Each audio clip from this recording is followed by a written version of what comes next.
Everybody get your motherfucking hands up! Get up off your fucking seats and give it up for the tornado!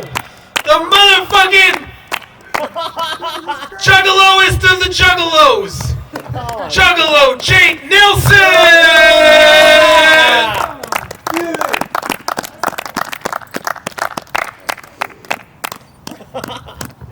Alright, how many of y'all are ready for the next 4 years of hell? See, I don't know who, I'm not sure who I should vote for. Because I want another 4 years of fucktard, but I also really don't want Bo Jiden. Like, I cannot think of any other reason as to why some creepy old man would have this habit of sniffing little girls. Unless he somehow gets high off sniffing little girls, in which, if that's the case, I feel really sorry for any girl named Molly. Oh my god. What the fuck do we do? I mean, I feel like the only good thing about Trump being re-elected is that comedians get to do another 4 years of Trump jokes. But other than that, you remember when Trump said he was going to build a wall? Yo, apparently they're still working on that wall, and I've had people tell me that they know people that are still crossing the border. Yo, if Trump wants that wall to work, he's got to cook up this really fucked up idea where he makes his wall not only electric but also invisible. Just think about that shit. Just think about one day the people of Mexico wake up to see that there's no wall and everyone's like, oh my god, the wall, it's gone, there's no border. We can cross to America. Let's go. Let's go, let's go, let's go, let's go! And everyone starts flocking for the border. Families are running together in joy. Children are skipping and laughing with the brightest smiles on their faces. And then, BAM! Everyone looks like burnt toast and steps back. What the fuck just happened? Oh my god. Trump and Biden, those are our fucking two choices. Those are our two choices. I don't like these candidates, man. I don't trust them. I do not trust politicians. You see, politicians are a lot like strippers. They act like they care about you, but all they want is your fucking money. Alright? These guys are going to fuck us. They're going to fuck us hard. Real hard. Like solid rock hard. Like bend you over and rip off your pants and penetrate you hard. Like they got you down like this and they're behind you like this. And they get in your ear and they're like, oh yeah, let's do a little role play. I'm the two-party system and you're the American people and I'm fucking you financially. But don't worry, I'm going to take good care of you. I'm going to supply you with food stamps and welfare, baby. Oh, yeah. So you see, I don't believe that voting for a new president is going to make a difference. Well, a lot of people would disagree with me otherwise. And you want to know why? I'll tell you. American voters are like homeless people. They're always begging for change. And people are desperate this election. People are fucking desperate. You know, I feel like by the time Trump's wall is finished, that the people of Mexico are just going to create these medieval catapults so they can launch themselves over the walls and parachute down. And I'm not talking about those tiny rinky-dink catapults. I'm talking about those giant mega motherfucker catapults from those Lord of the Rings movies. Catapults you could load like 50 families inside. They're going to have catapults like that. And there's going to be a father with his family surrounded by 49 other families inside the catapult. And this dad's going to be like, all right, get ready, kids. We're about to be flying. And then the catapult launches as all 50 families spread apart, flying over 800 feet in the air. By the time they're over the wall, they're 700 feet in the air. And the dad's like, woohoo! We made it! We crossed the wall! They're at 600 feet in the air. The dad goes, we're going to make it, right here at 500 feet. And the dad goes, oh man, this is going to be awesome. They go down to 400 feet. The dad goes, get ready, kids. We're about to open those parachutes. 300 feet. All right, kids, open those parachutes in 3, 2, 1. Bam!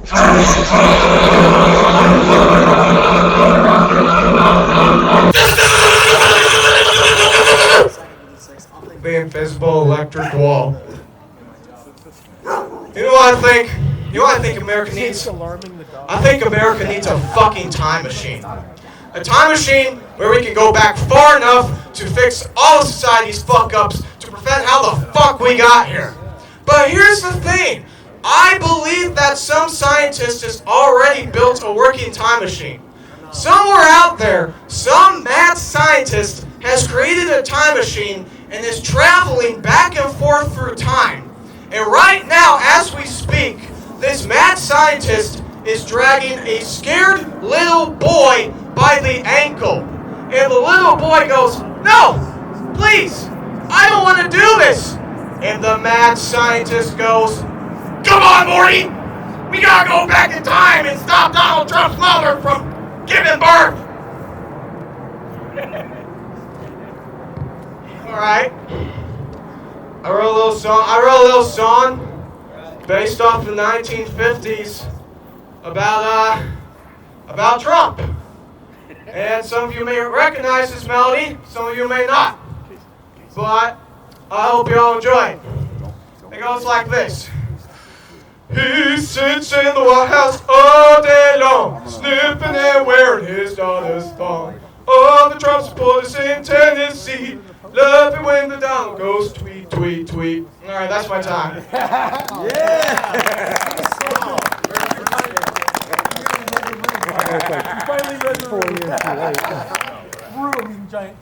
The show ain't over until I say it's over. Oh my god. I don't usually do improv like this. He's put a fence around the park. You can't get out. Oh, fuck. What the fuck, Guy? Take the mask off. Take the mask off, dude. No mask. Pull your dick out. Alright. Pull your dick out. No, you gotta tell me when's the last time you watched hentai. You gotta tell me. When's the last time any of you watched hentai? Never watched it. Always like real women. Ah, that's sad. Real women. That's sad. I've always liked I always hope that there'd be like some kind of like machine or some piece of technology that like brings like cartoon characters to life, so I could like fuck like your cartoon crushes and shit and like anime titties. All right, man. You just put a fleshlight and then you watch it on a virtual reality. Are you done? Yeah, I'm done. I'm not good at this improv shit. Improv that shit. I guess so. Before I became Juggalo Jake, I Take the mask off! Don't take the mask off. I want to tell some jokes about Juggalo Jake. I have a lot of friends when I was in high school. Because I went to a school of about 50 kids, so it obviously wasn't a public school. I sometimes wonder if I had gone to a public school, would I be less weird or would I be more weird? Yeah. It's an interesting thought. Yeah. You know, my favorite type of porn when I was in college was when the girl was getting fucked, and then suddenly she'd be like, oh my god, you came inside me, I fucking told you not to do that. Yeah, that's good. And then they just become pouring out her pussy, and I would be all like, yeah, like a creep, like some sadistic college creep, just like, yeah, yeah, now she's gonna get pregnant, and that douchebag ain't gonna pay child support because he don't got a job. Is there any hand sanitizer? So, I ended up posting my last set on Reddit. We know you love Antifa. Yeah, it's good. And it got a lot of views. It also got a lot of hate. Yeah, you got a lot. It got a lot. And you know what's crazy? Most of the hate I got was from fucking juggalos. My own people hated my sets. Like, oh, they gave me the most views, but they were just like, dude, your comedy fucking sucks, dude. There was one guy he said something on YouTube, he said some comment. It was like, there are times where things are just so bad that they're good, or sometimes that's a part of the act. This is not that. This is just bad, with any zero redeeming quality or entertainment value. And I was like, damn. You know, it's crazy. Like, the more hate and the more negative comments I get from people on the internet and on the streets, the more that motivates me to keep doing comedy, because I don't plan on getting better. I just plan on, like, being a bad comic until I die with, like, no improvement. Anybody that gives me advice is just like, no. Like, I can either like die. I can either die as a failed comic, or I can live long enough to just give up my comedy career altogether.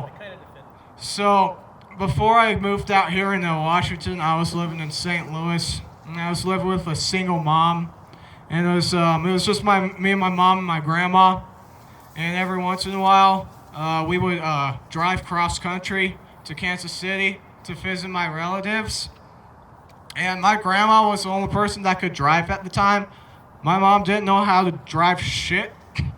And when we were driving on the way to Kansas City, my grandma had this little basket full of shit on top of the hood of the car. And my mom kept trying to convince her to put that basket in the car so it doesn't fly off. But my grandma rejected that because she wanted to post some Guinness World Record of how long she could leave something on top of her car moving without it falling. Some weird shit like that. Some weird fucking shit like that. Well, this basket was on top of the hood of the car for a while because we were like driving for like 2 hours straight. The basket was still on there. We stopped by McDonald's. My mom and grandma argued the basket. We kept going for about another hour, and the basket was still on top of the hood of the car. And then finally, we're out in the middle of fucking nowhere. We are out in the middle of nowhere. And suddenly the basket falls off. And my mom jumps out of a moving car, slams the door, and grabs the basket. And my grandma is still fucking driving. She has no idea my mom got out of a moving vehicle. And my mom is just chasing after the car going, "Wait! Wait!" And here's the thing. I am so freaked out by what's happening, I didn't say shit to my grandma. I did not say shit to my grandma about what was going on. I didn't tell her that mom stepped out the car to grab the basket and she's chasing us. I didn't say shit to her. I was so shocked by what was going on. Well, I don't know how my mom did this. My grandma must have been driving really slow, but apparently my mom, she ran so fast that she caught up with the car, a moving car, and fucking opened the passenger door and flung herself back in the car and slammed it. And as soon as she got back in the car, my mom turned to my grandma and she went, "What the hell are you doing?" And my grandma freaked out that she almost drove off the road into a fucking ditch. And my mom and grandma, they kept arguing about how she jumped out of a moving car to grab the basket. And my grandma's like, "You jumped out of the car? I had no idea." This is a true fucking story. I still don't believe this shit fucking happened. Your parents and your grandparents ever argue about the dumbest fucking shit? Like when you were a kid, did you ever like have to like sit between like your parents and they just kept arguing about fucking stupid shit? Like the rules of Uno. I'm not even fucking kidding. My mom and grandma, one time when I was 8 years old, got in a heated fucking argument about the rules of Uno. That resulted in my grandma standing up and telling my mom to get the fuck out of the house. I don't know what happened. It's so stupid. Fucking Uno. God damn. No, I've seen people argue about dumber shit. I was one time over at my friend Sean's house, and my friend Sean, his mom, she's kind of on an oxygen tank, so she can't really move around much. And his dad is a seriously irritating drunk piece of shit who's always causing problems. And I was sitting at Sean's house. I was in one room. We were smoking weed, and then all of a sudden I hear Sean's mom from the kitchen go, "Get your goddamn hands off those fucking cookies!" And I run in, and his dad is like eating all these fucking cookies. Like, apparently these cookies were like these non-allergic, gluten-free cookies that Sean's mom made for her autistic grandson. And the dad was just eating those cookies like a fucking asshole. So for the next 20 minutes, the mom and dad are in the kitchen arguing about fucking cookies. I'm not sure where I was going with that. Go back in the light. Oh yeah. Well, I can't help moving around when I'm on stage. It's like, you expect me to just stay as stiff as a light post and just not move around like someone that doesn't have ADHD or ADHD? Oh yeah, by the way, you guys got that shit? You guys got ADHD? Where you only have like a 5-second attention span, where you're like in class and teacher's talking, and then you like daydream off about some shit, and then all of a sudden the teacher goes like, "Casey, what the fuck did I just say?" And you're like, She's like, "God damn it, pay the fuck attention!" Me? Is that me? Dude, that shit fucking sucked for me, because it's like, those teachers back then, they didn't understand shit like that. They didn't understand shit like ADHD and ADD. They would just put a fucking book in front of you and then be like, "All right, turn to page 40. I expect you to read these next 10 fucking pages and follow along with me. And if I see you not paying attention because you're so bored in class, I'm going to call you out on it in front of the whole classroom. And if you can't answer me right, I'm just going to send you to the principal's office because I'm a dick."